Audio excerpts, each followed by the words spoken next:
Welcome to Mary Nick's Creations. Today we are going to explore how to create a new OneNote notebook. This is an excellent video for all new OneNote users. The first thing we are going to do is open our OneNote application. Once the application is open, you will notice that it says you don't have any open notebooks. So the first thing we will do is to go to the upper left hand of the screen where it says the Word file. You will click on that and it will give you a menu of options to choose from. You will click New to begin a new notebook. You will then go toward the right where it says Notebook Name. This is where you can enter the name or title of your notebook. Once you have entered the name or title of your notebook, it is now time to create it.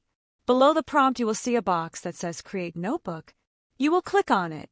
Sometimes a box will appear that allows you to invite people to share your notebook. If you plan on keeping the notebook private and click Not Now, your notebook will then be created. As you can see, your notebook is now open and ready to go. On the upper left side of the screen, you will see the notebook icon with the name or title you created. The notebook is now ready. Enjoy creating, and thanks for watching this video.